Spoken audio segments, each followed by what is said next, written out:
Olá, hoje nós vamos conversar sobre o segundo mandamento. Eu sou o pastor André Henke, da Igreja Evangélica Luterana do Brasil, nas congregações São Lucas, São João e Cristo para Todos, de Novo Hamburgo, Rio Grande do Sul. O estudo baseado no livro Com Jesus, lição número 5 do Manual de Instrução Cristã. Será utilizada a versão da Bíblia Nova Tradução na Linguagem de hoje. O segundo mandamento diz assim: Não tomarás em vão o nome do Senhor teu Deus, porque o Senhor não terá por inocente o que tomar o seu nome em vão. O que significa isto? Esta é a explicação do Catecismo Menor de Martim Lutero, que diz: devemos temer e amar a Deus e, portanto, em seu nome, não amaldiçoar, jurar, praticar a feitiçaria, mentir ou enganar. Mas devemos invocá-lo em todas as necessidades, orar, louvar e agradecer. Você gosta quando alguém faz brincadeiras com o seu nome, usa o teu nome para fazer piadinha? Acho que não, né? Ninguém gosta.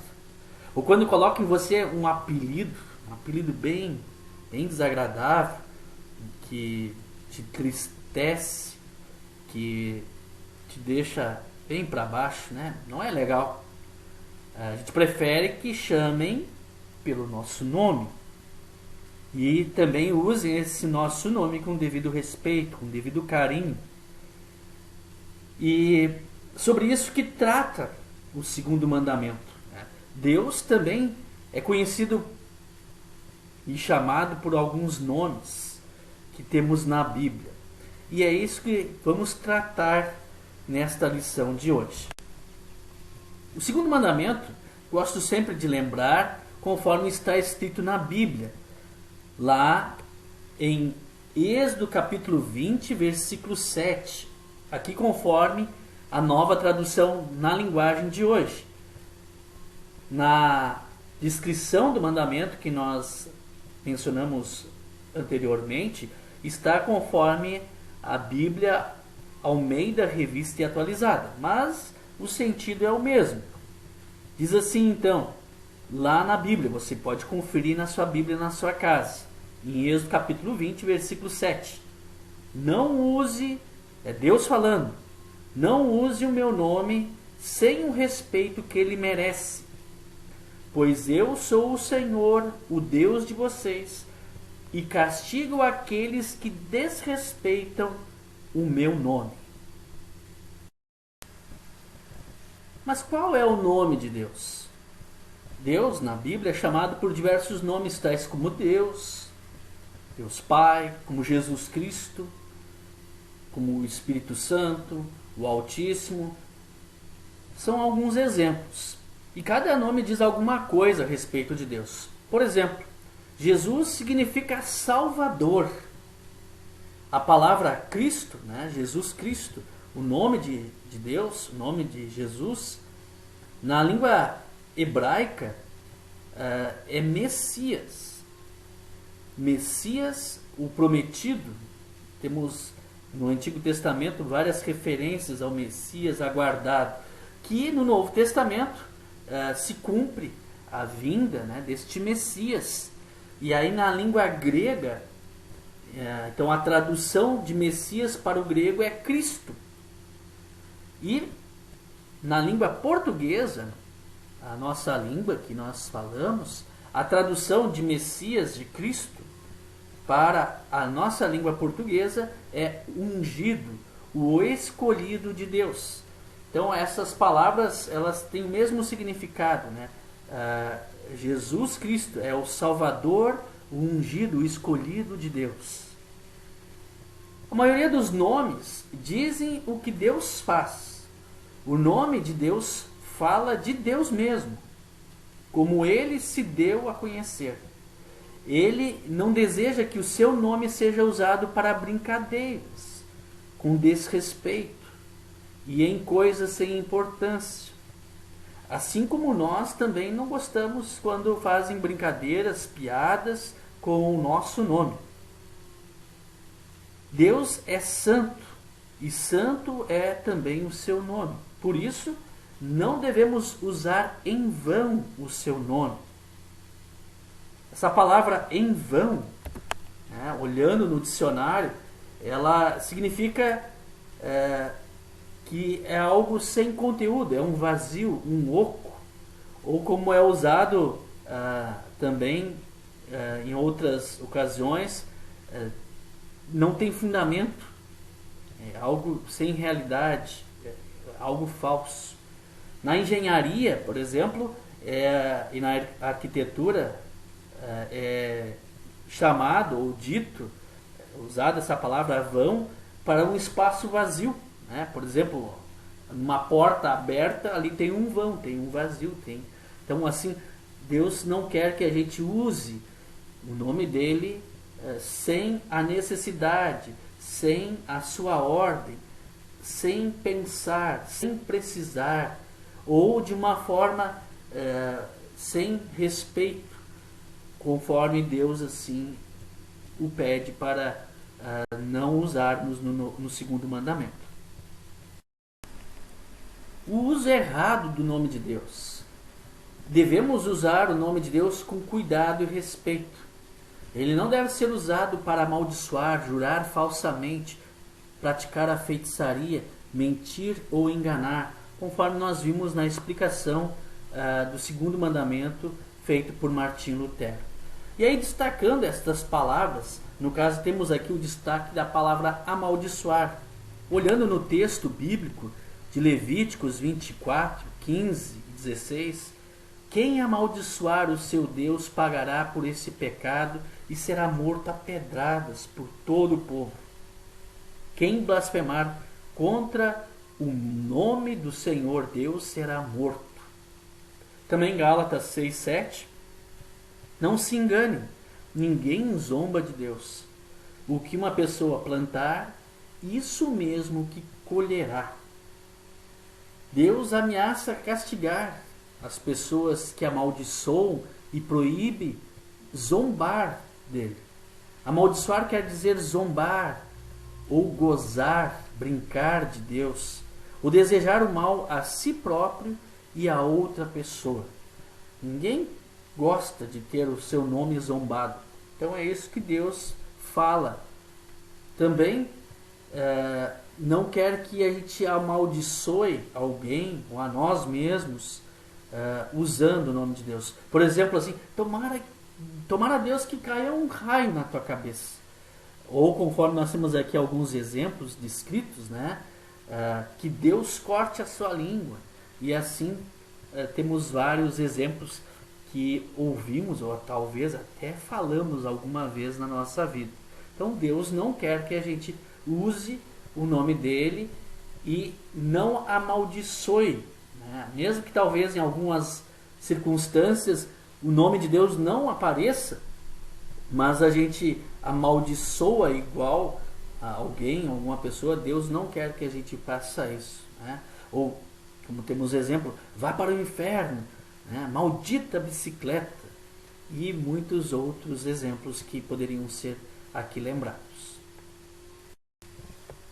A palavra que destacamos agora é jurar. Será que dá para fazer juramento, inclusive usando o nome de Deus no meio desse juramento? A resposta é sim. Podemos jurar quando se trata de coisas muito importantes e quando é para o bem do próximo.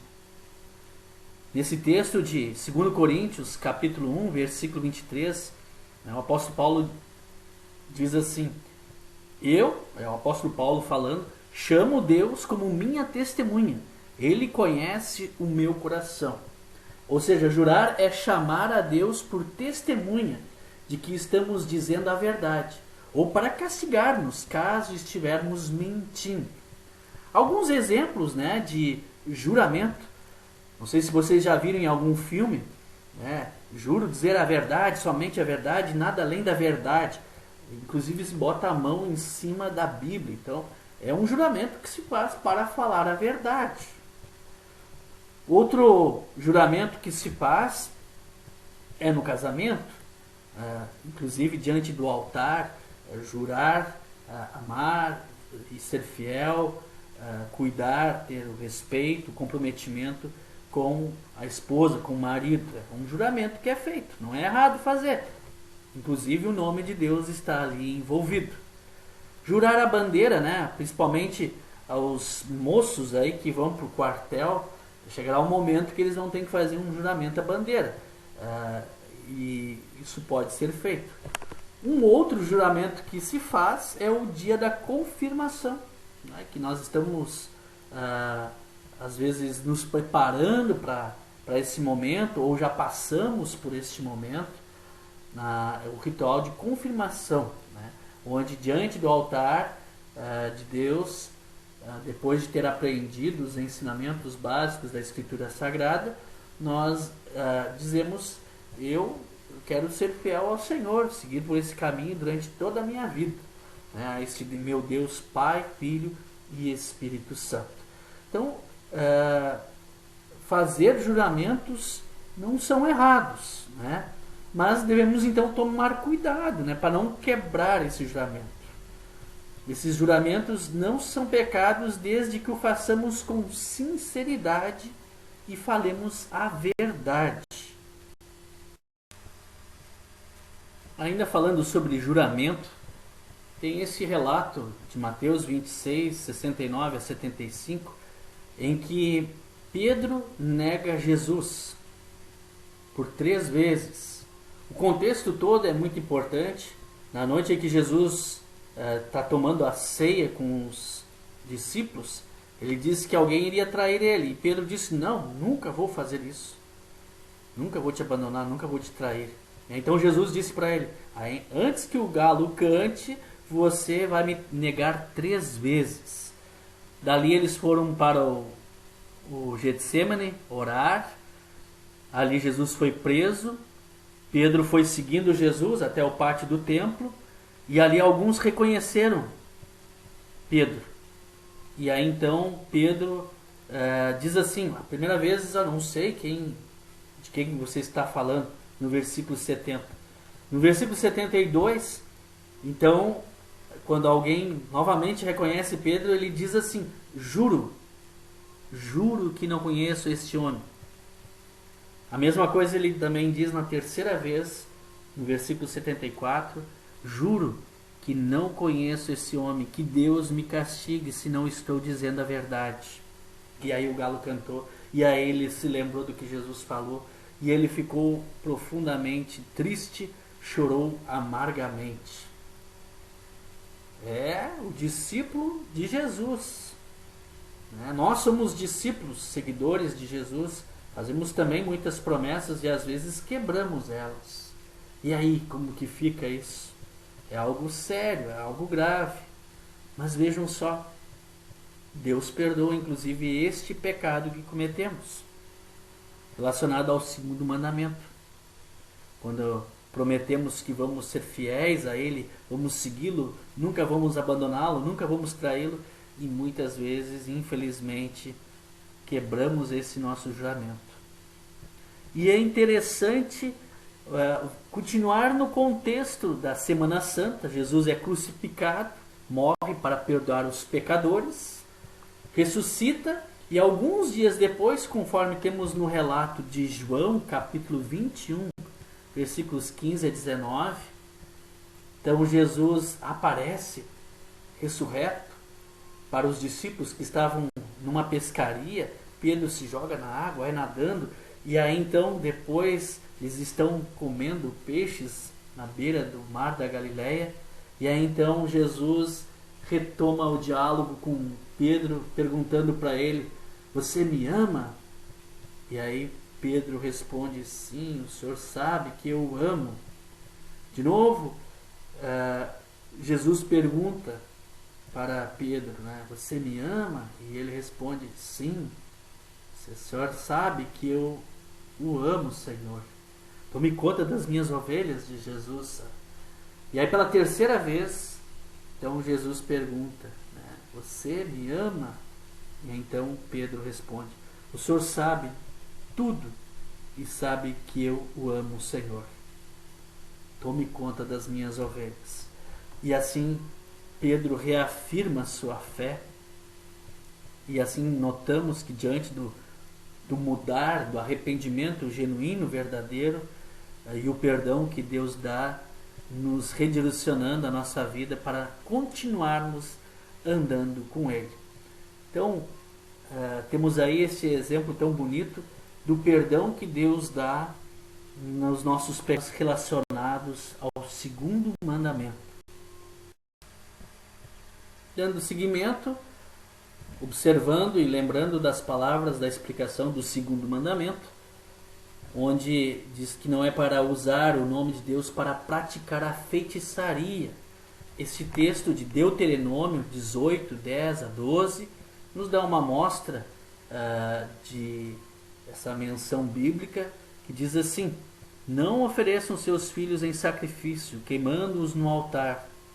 Por mais estranho que isso soe aos nossos ouvidos, no Antigo Testamento isso era muito comum entre os povos pagãos que não acreditavam em Deus. Continuando o texto: não deixem que no meio do povo haja adivinhos ou pessoas que tiram sortes.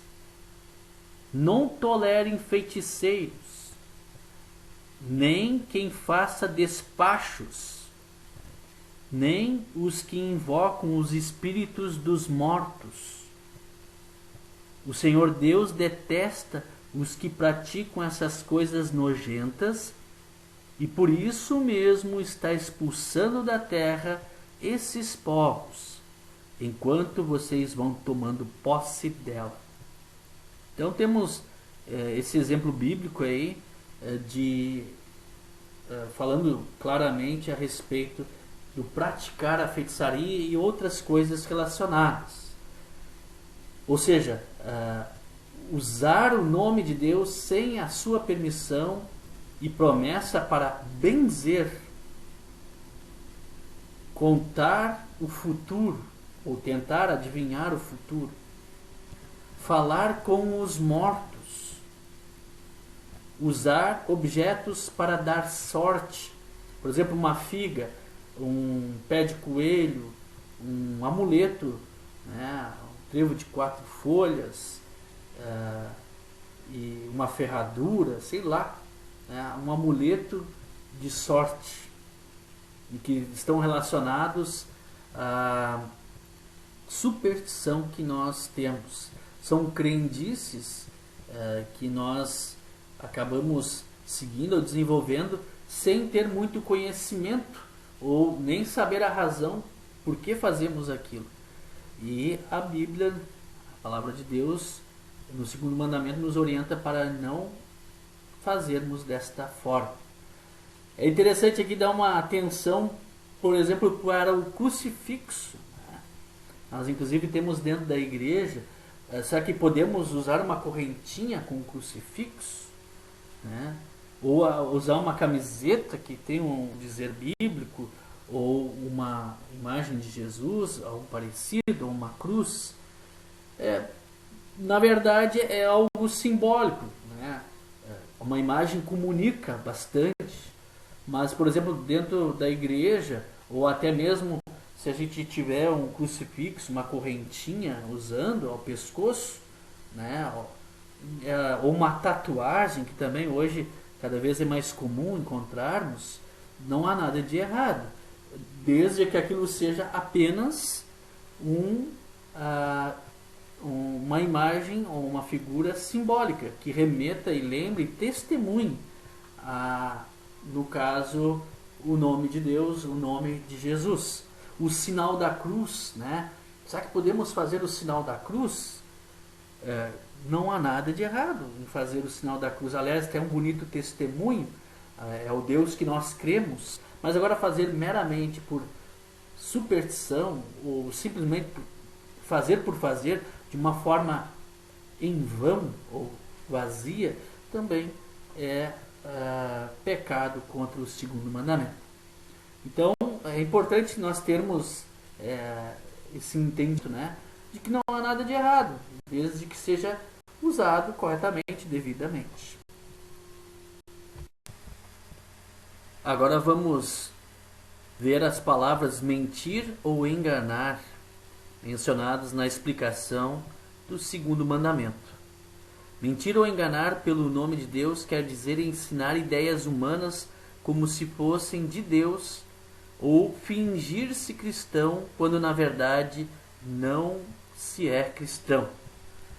Estas palavras de Mateus capítulo 15, versículo 8 e 9 nos mostram isso. Jesus falando, Deus disse: este povo com a sua boca diz que me respeita, mas na verdade o seu coração está longe de mim. E no versículo 9, a adoração deste povo é inútil, pois eles ensinam leis humanas como se fossem meus mandamentos. São duas coisas, né? Ter a confissão da boca para fora de uma forma vazia, mas na verdade o coração não crê, está longe de Deus.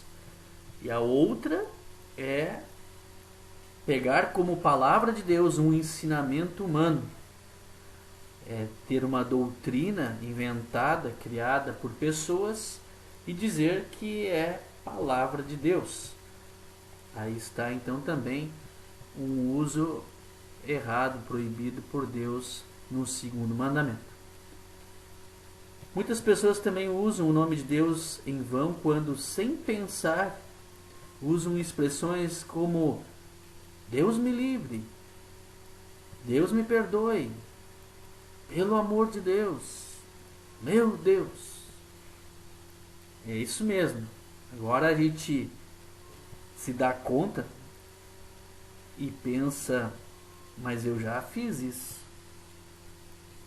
E realmente fazemos muitas vezes sem perceber, inconscientemente. Não nos damos conta, não percebemos que isto é proibido no segundo mandamento. Inclusive trago aqui algumas charges para exemplificar. Pelo amor de Deus, eu não quero crédito consignado.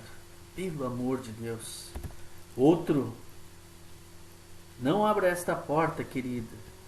Tem um monstro terrível lá fora querendo nos devorar. Ai, meu Deus. Deve ser o boleto do cartão de crédito. E semelhante a isso, nós muitas vezes usamos no nosso dia a dia a palavra de Deus sem perceber. E às vezes, inclusive, também usamos em piadas. Deus não quer que a gente faça isso. O outro exemplo é de Jesus no templo, purificação do templo, no texto dos evangelhos, quando ele vê as pessoas usando aquele lugar para outra finalidade que não pregar a palavra de Deus. Estão ali com outras intenções, distorcem a palavra e fazem ali comércio, usam doutrina humana como se fosse de Deus. É importante também aqui fazer uma reflexão.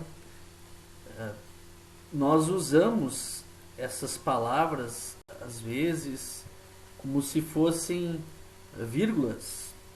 Ai, meu Deus. E como deixar de fazer isso? Tem uma técnica.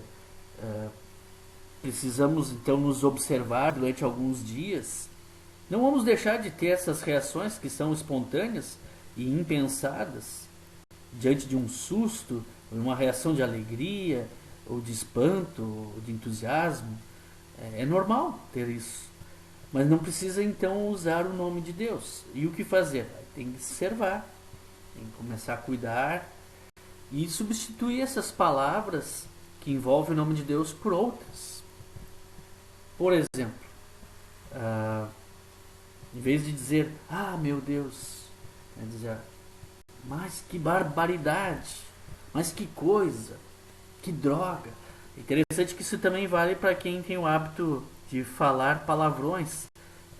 Ter a mesma observância, cuidar, né, se observar e procurar mudar as palavras, porque são reações espontâneas que às vezes nem percebemos e saem da nossa boca, e podemos com o tempo treinar e nos aperfeiçoar e mudar esses hábitos e usar corretamente a palavra de Deus, o nome de Deus, da forma certa, da forma devida, tirando ela desses contextos no nosso dia a dia. O uso correto do nome de Deus. Vocês perceberam que é inevitável não usar o nome de Deus? Usamos a todo instante. E é isso que Deus quer, que a gente use o nome dele, só que da forma certa, da forma correta.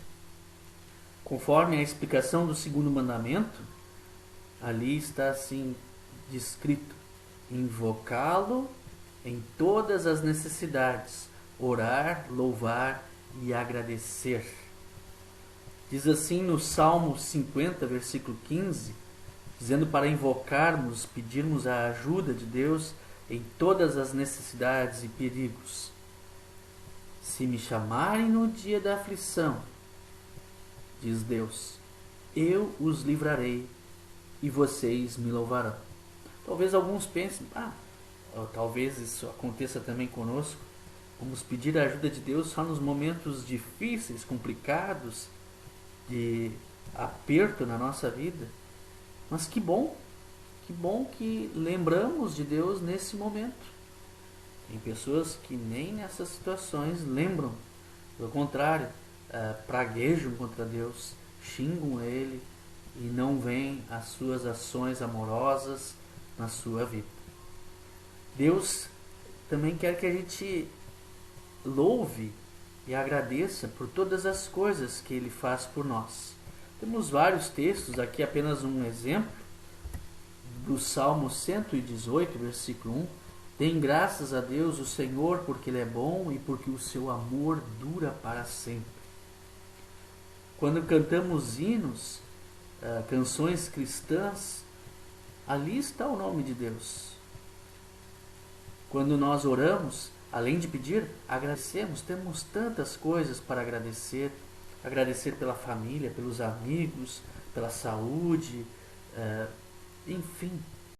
Agradecer pelo amor de Deus, pela salvação e o perdão que Ele nos dá em Jesus.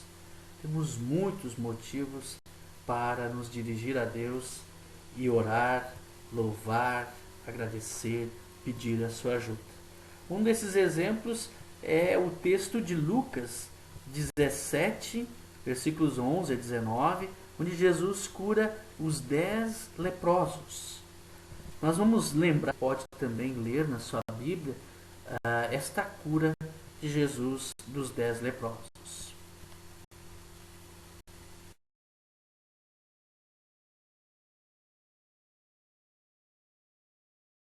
Sabia que o Senhor Jesus também presenciou a ingratidão?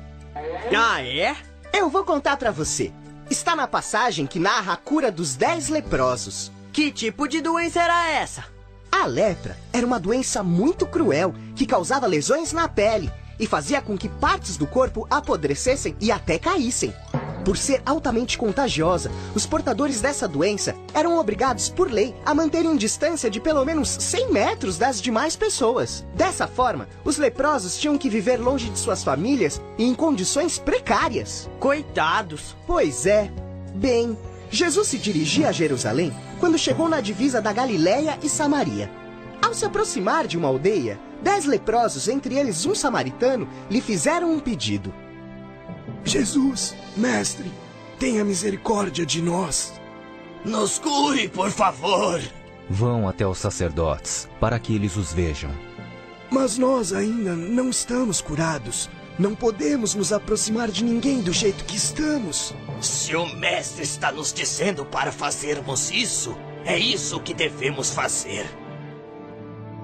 Jesus ordenou que assim fizessem, pois, como era costume, somente os sacerdotes poderiam declará-los puros, isto é, livres da doença. Vejam, a lepra está desaparecendo de nossos corpos. Estamos curados. Que maravilha Jesus fez por mim. Preciso voltar para agradecê-lo. Dou graças, Senhor, pelo que fez por mim. Não foram 10 homens que foram curados? Onde é que estão os outros 9? Somente este estrangeiro é que volta para dar glória a Deus? Levante-se e vá embora. A sua fé o salvou.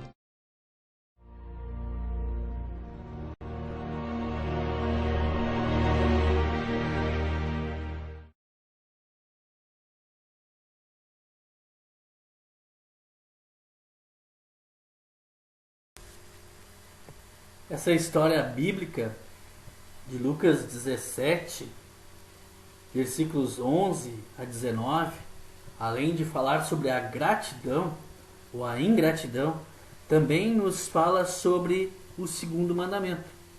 Vocês observaram aonde se encaixa essa história? Ali estão 10 leprosos. A lepra era uma doença incurável naquela época, em que a pele e tudo mais ia apodrecendo, ia sendo corroída, e era uma doença altamente contagiosa. As pessoas tinham que viver isoladas, longe da família. Por isso que temos inclusive ali esses 10 juntos, né? Eles viviam em comunidades. Imagina não poder abraçar os familiares, os amigos, os filhos, a mãe, o pai, a esposa, né? As pessoas que amamos. E era essa condição desses 10 leprosos. E eles sabiam que Jesus ia passar por ali. E aí então, diz no versículo de Lucas 17, 13. Eles gritaram: Jesus, mestre, tenha pena de nós. E aqui está a conexão com o segundo mandamento. Eles usaram o nome de Deus, o nome de Jesus. Chamaram ele, invocaram ele, pediram a ajuda dele. E isso é certo, isso é correto. Ou seja, usar o nome de Deus com temor, com reverência, respeito. Usar o nome de Deus para louvar, orar, agradecer e pedir. Era isso que nós tínhamos para falar sobre o segundo mandamento. E nós vamos usar o nome de Deus na oração que vamos fazer. Amado e querido Pai Celestial, muito obrigado por nos dar a Tua presença, que podemos pedir, invocar, chamar a todo instante, a quem podemos erguer as nossas mãos e agradecer, louvar, cantar. Obrigado, Senhor, pela família, pelos amigos, por nosso lar, pelo pão de cada dia. Obrigado pelo frio, pelo calor, pela chuva, pelo tempo bom. Querido Pai Celestial, cuida e guarda cada um de nós. Abençoa-nos ricamente. Perdoa os nossos pecados. Nos dá a Tua santa companhia. Conforta enlutados, cura os doentes. Nós pedimos e agradecemos em nome de Jesus, o nosso Salvador. Que Deus esteja contigo, te abençoe e te guarde. Amém. Até uma próxima oportunidade. Fiquem com Deus.